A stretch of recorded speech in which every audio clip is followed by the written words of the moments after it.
Hi, I'm Ben Dove, and welcome to the Canyon REO orientation and how-to video series.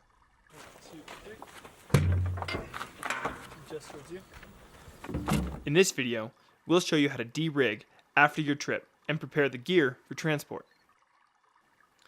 Takeout can be a busy, chaotic place with multiple commercial and private groups attempting to de-rig and load vehicles at the same time. When you pull into takeout, move your rafts as far downstream in the eddy as you can. Keep your boats, gear, and vehicles in tight, orderly groups so every trip has space to operate. As soon as you hit the beach, start unstrapping the gear. There are two types of straps on your raft. First, there are the 1-inch straps you put in place to tie down the gear. Remove these straps completely.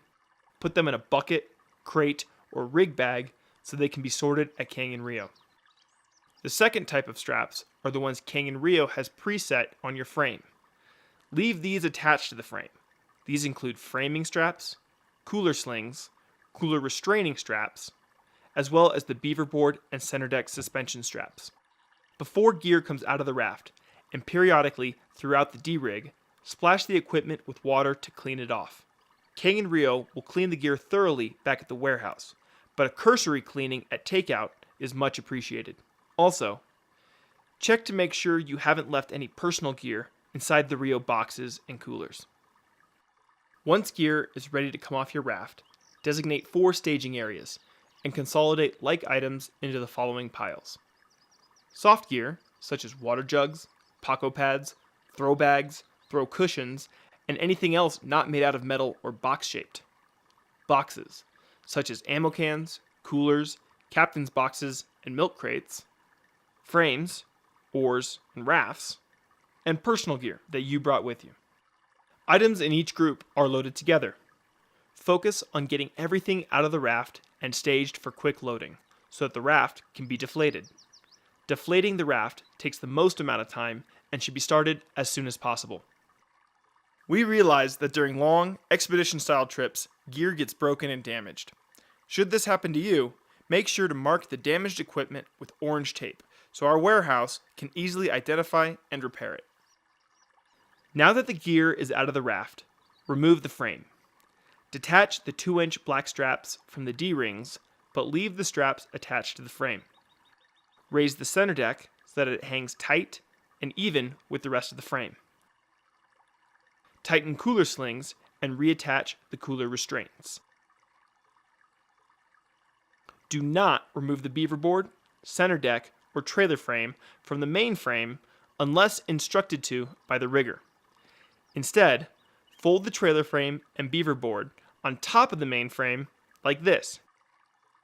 Secure the beaver board and trailer frame on top of the main frame by taking the strap from the point of the beaver board, wrapping over the trailer frame, and securing it to the farthest away bar on the main frame like this.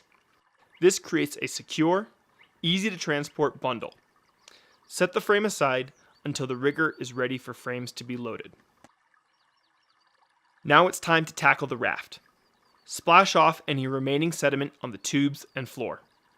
Thoroughly inspect the space between the floor and tubes for missing straps, trash, and river booty. This is an especially dangerous place for straps, buckles, and crushed cans to be caught, as they can damage the raft. Set out a ground tarp to deflate and roll the rafts on, so they don't get too dirty. Move the raft onto the ground tarp and allow it to deflate. This can take a while and is a good time to help load other gear onto the truck. Once the raft is sufficiently deflated, it's time to roll it. Take note of which end the floor valve is on, as you will roll the boat in this direction. Fold the boat in thirds widthwise, then nearly in half lengthwise, not quite allowing the two halves to meet. Preset a 9-foot strap under the raft to bind it when done, and start rolling. The key to a tight roll is a good start. The tighter your starting roll, the tighter your finish will be. As you roll, allow time for the air to escape through the valves. Make sure the caps are off the valves, as this can restrict the airflow, even with the valve open. Finish by binding the roll with the preset 9-foot strap. An 18-foot raft weighs around 250 pounds, So grab some friends when it's time to load.